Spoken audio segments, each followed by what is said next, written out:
The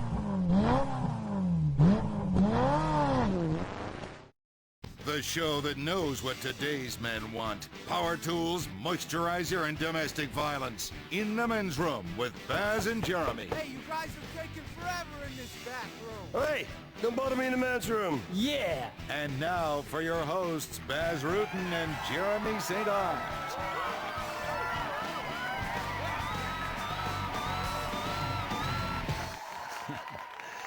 All right, hi everybody, my name is Baz Rutten. And I'm welcome to the men's room. Yeah, let's kick it up. And that's exactly what I'm gonna do. Let's do this. Listen, the ratings are coming in, and people come to me and they say, Baz, how is this show on the air? And I say, this is a reality show. Yes. Two men in the bathroom talking, that's reality.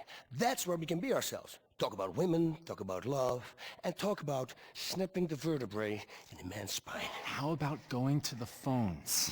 How about going to the phones? I know it's time to go to the phone. Hey, let's go to the phones. So, who's on line 8? Hello? Who's there? I am watching you. Who is this? I know where you live. I'm watching you. I'm in your house. I'm sorry, sir, creepy guy, but I'm going to break your leg. Please attack me, and I will please return the favor. I'm gonna rip off your arm, and I'm gonna beat you with the red hand. Bang! Bang! And then I'm gonna make love to your femur. You know? Just like a dog. Baz, don't. I'm really scared. Maybe it's that serial killer everybody's talking about. I don't think so. He kills homosexuals. And whereas we, Jeremy, we are tough guys. Tough as nails. Nails. You know what? I shoot a nail into my hand right now. Ooh. That's what we're all about. About helping people through difficult times in the men's room. Yeah, that's right. Difficult times. You know what? You know what? What? Okay. I want to tell you something. On the streets, everything is legal. Being a man is legal. Well, not quite everything is legal, Baz, but between consenting adults, most people turn a blind eye these days.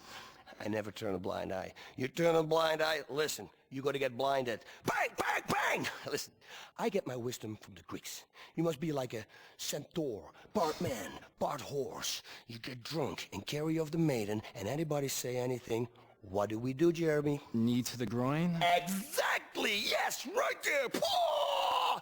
That's gotta hurt. You're playing a game, and we're calling this game Blue Ball Baseball. I did it once in the bar brawl in Manila. And all that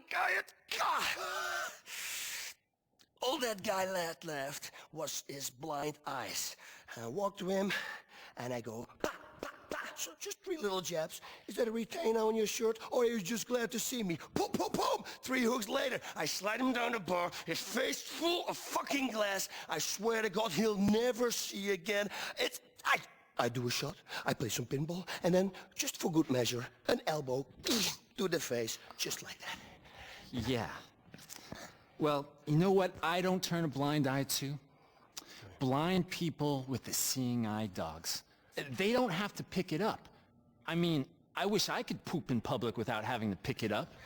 I have no idea what you're just talking about, but hey, listen, I'm sure it's covered in my next book. Pre-order now to avoid disappointment, ladies and gentlemen. Yeah, great. Just what the world needs. Another book about how to solve conflict with a nail gun and a bad temper. You heteros are all the same. Let's go to the phones. Hello, line 5. Hi, my name is Paula. I'm in Vice City. I've been married for a few years, and my man has gone right off on me. I mean, I rarely cheat, and we got a great life together, 3 kids, we go to church, but the sex is dried right up. What should I do? I've tried lingerie, having threesomes, and even screwing the neighbor to make him jealous, but nothing works. Paula, girl, I see your problem. You gotta get back to the basics, because that's your problem. You know what a great aphrodisiac is? Anger. Pain is even better. Just don't take it too far. That's why grudge sex is the best sex you can have. Right? Yes, Listen, yes. you gotta hate him, Paula. That's what I'm telling you. You gotta hate him. Okay. Yeah, and every time you make love, don't make love. Make it. Call him names and really mean it. Little dick, no balls, that kind of stuff. Let him hit you a few times. Pack! Just on your freaking face. And then you really let him have it. I said to my lady, really, go on, smack me around. Take that chair, hit it right across my head. Bam! Because that's erotic. That. Men like this, Paula, I'm telling you. And then, Paula, give it to him with a baseball bat. So he's seconds away from calling the cops. Or, of course, we can always deliver the good crick in the pills! Baz. Okay. Thanks, Baz. I'll be sure to try that and let you know. Thanks. Next caller, come into the men's room. Jeremy Bud, this show is gonna be fucking great! So, who's on the phone? Hey, Baz, my name's Travis. Your show sucks. You're not so tough. Yo, you teach all this stuff, but I could take you. Trust me, I have a gun. All your stupid roundhouse kicks and stuff can't beat a gun, homie. Lead travels fast, biatch. Travis, buddy, please hang on the line, okay? Because I want to tell you something. The Garden of Lavender and Roses is one that you have to crawl through over thorns with a knife in your mouth. Exactly. You bite back the tears with the blood running down your face.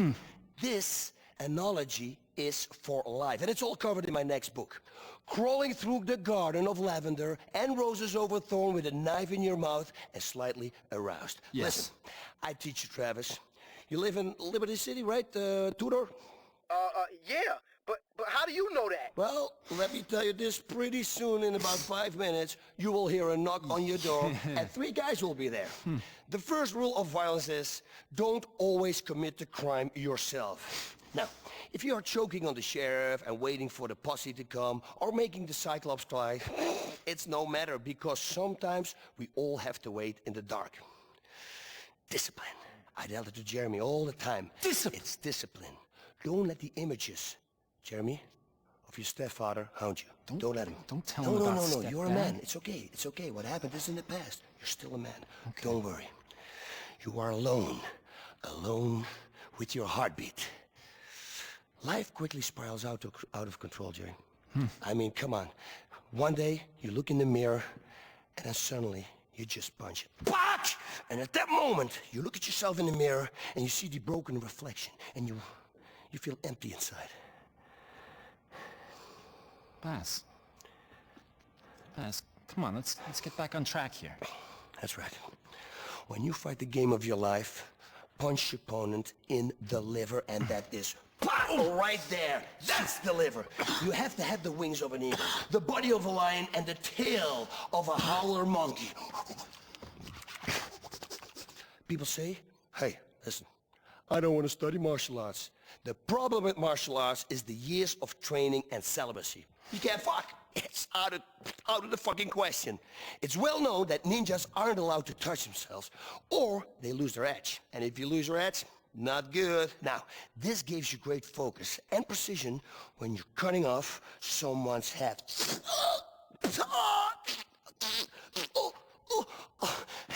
My method is I teach you how to feel this anger.